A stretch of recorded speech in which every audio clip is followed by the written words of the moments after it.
I was not looking for musical structures when I first opened those municipal photograph collections.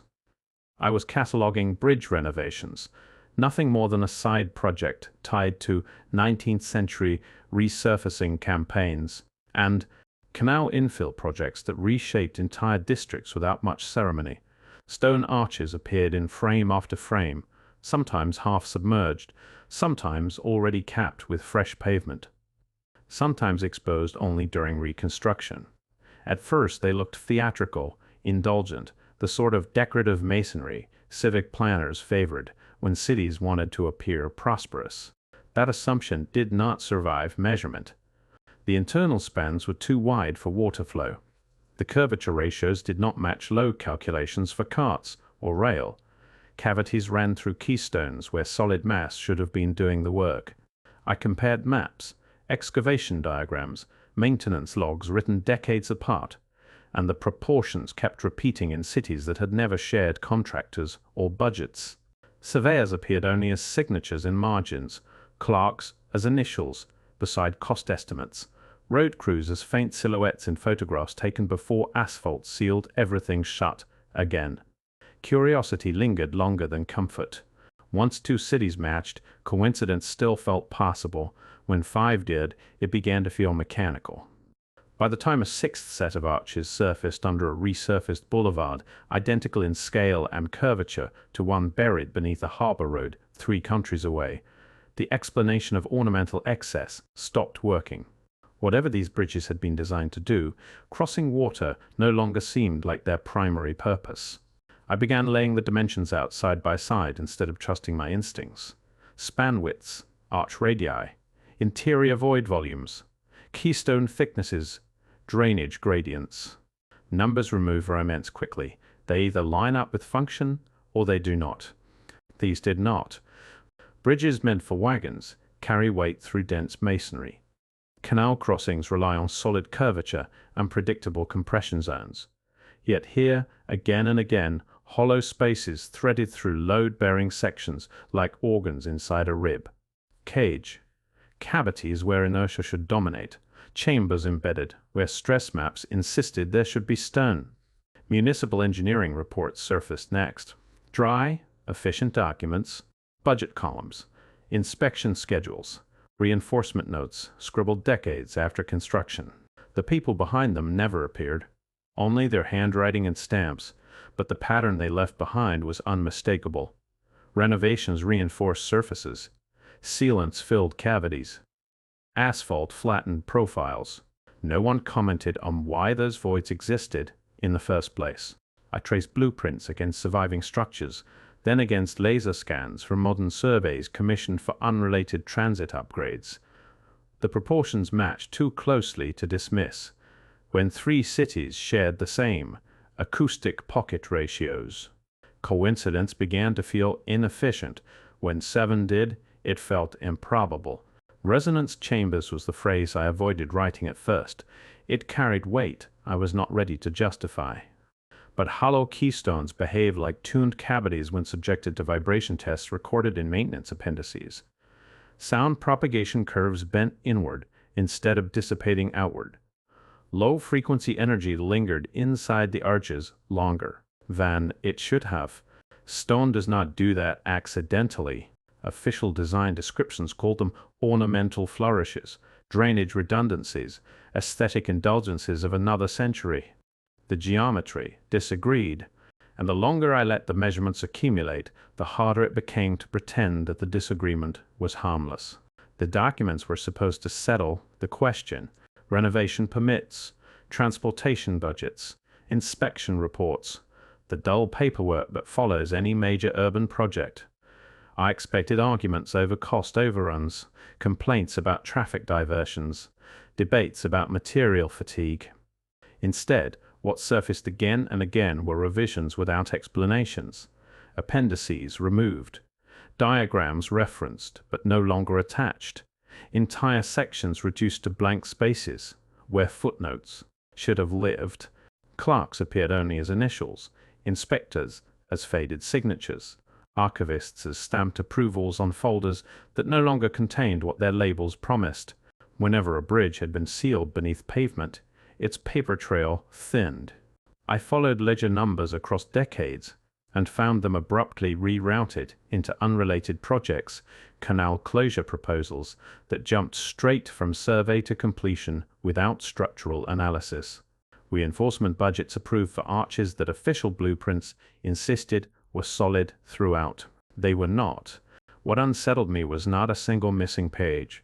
Records get lost, fires happen, offices move. What disturbed me was consistency. Different cities, different countries, different bureaucracies, the same vanishing margins. Stone anomalies led to file searches. File searches led to silence. Silence began to feel less like neglect and more like policy that had never been written down. Absence, I realized, could be engineered as carefully as architecture. And once I started treating blank spaces as data rather than inconvenience, the pattern stopped receding. It widened. Once I stopped treating each bridge as an isolated curiosity, the map began to change. River charts from port authorities overlapped with 19th century street plans. Canal routes, long converted into sewer corridors, reappeared beneath traffic arteries. Maintenance blueprints from transit departments, filed a century apart and oceans away, revealed the same internal cavities traced through stone. Different languages, different bureaucracies, the same polo signatures in masonry. I laid the cities out side by side and tried to find the missing link. There was no shared contractor, no imperial bureau exporting designs, no patent registry that crossed borders in the right decades. Yet the arches spoke the same mathematical dialect, identical chamber depths, matching curvature ratios, voids positioned in precisely the same structural zones.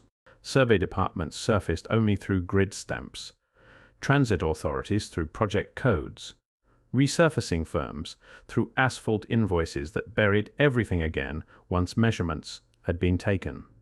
I followed the documentary gaps outward from one city to the next, watching silence stretch across continents. Wherever the files thinned, the geometry thickened.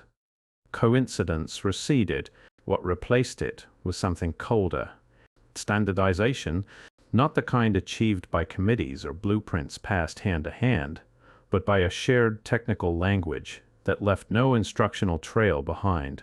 If these chambers were tuned deliberately, then they were not isolated experiments. They were components, and whoever built them understood something that modern infrastructure has quietly paved over. The shift from archives to asphalt felt inevitable. Once geometry and paperwork stopped aligning, the only way forward was to test the stone itself, not publicly, not with press releases or formal inquiries, but quietly, through data appended to infrastructure surveys, commissioned for unrelated upgrades, vibration scans conducted to assess structural fatigue, resonance sweeps run before resurfacing projects, acoustic mapping meant to locate subsurface voids for drainage. The reports were clinical, graphs instead of adjectives, frequency curves instead of speculation. They unsettled me more than photographs ever had.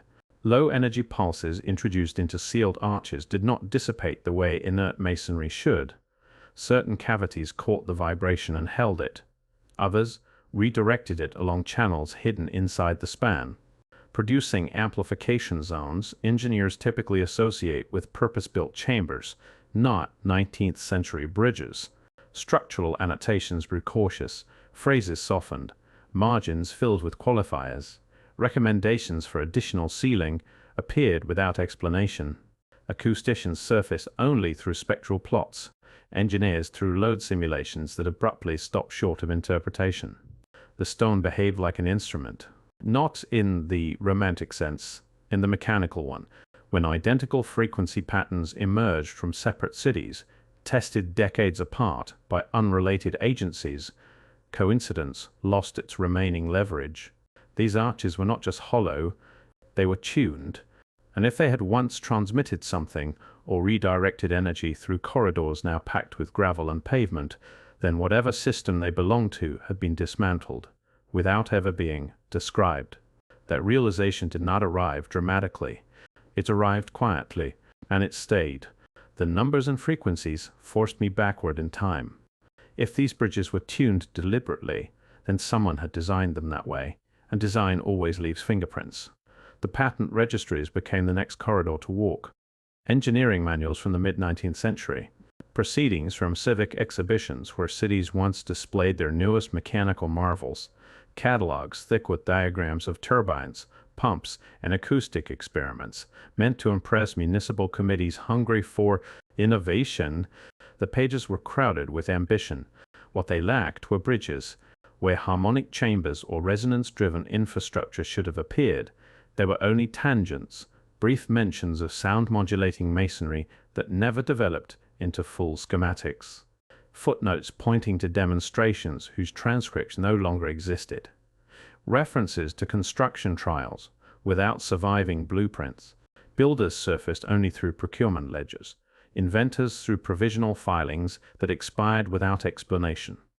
Commissioners through meeting minutes that recorded approvals without technical justification. The outlines were there. The substance was gone. That absence carried a different texture than bureaucratic loss. It felt curated. I traced exhibition indexes against municipal construction dates and found uncomfortable overlaps.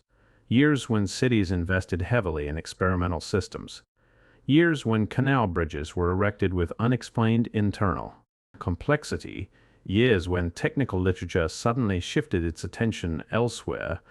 No accusation formed, only pressure. What kind of social machinery could authorize such elaborate architecture while leaving behind no operational manuals, no apprenticeships, no institutional lineage? What sort of expertise disappears without collapse, scandal, or replacement? The thought settled slowly. These bridges may not have been ornamental relics at all. They may have been components, and if so, whatever they once supported had been dismantled so thoroughly that only stone remained to argue its case. The trail did not end in the 19th century. It resurfaced in asphalt budgets. Once I began following 20th century redevelopment programs instead of original construction records, the pattern reasserted itself with unsettling persistence. Road-raising initiatives approved to manage traffic flow. Canal infill projects justified as sanitation upgrades. Urban renewal campaigns that flattened districts and poured new surfaces over everything that complicated utility grids. Every time a resonant arch appeared in 19th century surveys, a later ledger recorded its burial. Transportation planners surfaced only through committee minutes.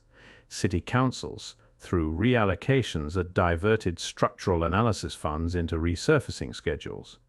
Contractors, through invoices listing tonnage of gravel and asphalt, rather than excavation notes. No one debated the chambers, they sealed them. What sharpened unease into something heavier was the regularity. Different political systems, different funding models, different decades, the same outcome. Cover the cavity, raise the road, move on. Earlier omissions in archives now aligned with later redevelopment choices, forming a continuous chain rather than isolated episodes. Gaps in documentation fed directly into physical erasure. If the files never described what the bridges were for, there was no institutional reason to preserve their internal complexity. Neglect can explain some of that, uniformity cannot. When city after city treated tuned stonework as disposable substrate, curiosity began to feel actively inconvenient. The simplest path forward was always the same. Pave over the complication. Convert the canal. Reclassify the structure. I found myself asking whether ignorance alone had guided those decisions, or whether burying systems that resisted modern narratives had become an administrative reflex. Either explanation carried weight. Neither was comforting. What could not be excavated physically began to surface in language. Museum plaques became the next layer to examine. Heritage walking routes, municipal websites, cataloging historic districts with soft lighting and softened explanations. Where structural diagrams should have appeared, there were adjectives instead. Decorative, quaint, functional for drainage, typical for the period. Internal chambers went unmentioned. When they did appear at all, They were reduced to curiosities, maintenance voids, acoustic quirks, architectural flourishes added for aesthetic balance rather than technical purpose. Curators emerged only through published captions, historians through tour pamphlets written in reassuring tones, city heritage boards through digital archives that favored chronology over mechanism. None denied the stone. They redirected attention away from what it did. Earlier redevelopment campaigns had buried the cavities physically. Now, interpretation performed the same task at a cultural level. Complication dissolved into story. Pattern collapsed into anecdote. Repetition became coincidence. The effect was subtle. Standing alone, any single description sounded reasonable.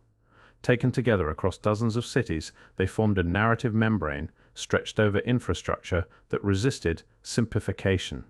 I noticed how frequently the language drifted toward folklore, singing bridges framed as romantic legends, resonance attributed to river currents, unusual acoustics treated as civic personality rather than mechanical outcome. Folklore is efficient. It absorbs anomaly without demanding investigation. And when a structure becomes a curiosity rather than a system, the pressure to ask how it worked disappears entirely. That realization settled differently than earlier technical contradictions. Stone could be mismeasured. Documents could vanish. Stories were being actively written, and they were quieter than erasure. They were replacing it. By this stage, the strands no longer sat apart. Geometry, acoustics, archives, resurfacing campaigns, interpretive plaques. Each had begun as a separate inquiry. Together, they formed a system that resisted dismissal. I returned to the measurements, to the resonance curves, to the hollow keystones and sealed cavities that appeared in city after city. When engineers speak cautiously in reports, they avoid speculation. But their margins still carry implication. Tuned chambers do not appear accidentally. Amplification zones do not repeat themselves across continents without a governing logic. What could such spans have done? The questions stayed restrained, technical, provisional, signal transmission across waterways, energy modulation along stone corridors, harmonic stabilization within hydraulic networks. The possibilities surfaced, not claims, emerging only where the math refused simpler explanations. Administrators remained distant. So did the planners who authorized overlays and infill projects decades later. Systems mattered more than people now. Infrastructure rather than intent. Earlier fragments began to align. Silence in the archives paired too neatly with physical burial. Folklore smoothed what stone complicated. What had once looked like anomalies now behaved like components, not ornaments, not accidents, parts of a language embedded into civic landscapes and then forgotten. If these bridges had sung, they may never have done so for spectacle. They may have been speaking to something that no longer listens. I went back to the places where this began. Stretches of road laid so smoothly that no one questions what lies beneath them. Canal beds converted into bike paths, embankments raised by a meter, sometimes two. Through decades of incremental resurfacing, each layer justified, each project routine, each decision documented just enough to satisfy budgetary procedure and engineering codes, and under them sealed arches that no longer breathe. What struck me was not a single order to destroy or conceal, it was the absence of anything dramatic at all. Maintenance schedules, drainage improvements, safety upgrades, asphalt overlays applied because traffic increased, because canals were decommissioned, because new zoning demanded flatter grades. Stone cavities disappeared not through demolition, but through indifference. Files thinned, annexes went missing, descriptions shortened. Folklore grew where documentation receded. When questions surfaced decades later, they met plaques and tour scripts that spoke of ornamentation, storm runoff, decorative relics from an age of canals and carriages. The internal chambers were not denied. They were simply not mentioned. That omission felt heavier than accusation. Standing above streets that hum only with tires now, I could no longer tell where the bridges ended and the pavement began. The systems had been folded into the city until they became indistinguishable from it. Perhaps that is the most durable erasure. Not fire, not secrecy, routine. If tuned architecture once threaded through urban life, then it did not vanish in a single moment. It dissolved beneath planning memos and resurfacing contracts until the question itself sounded strange. What else rests underfoot?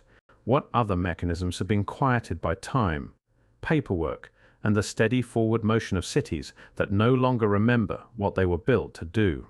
The asphalt holds its silence, and for now, so do the streets.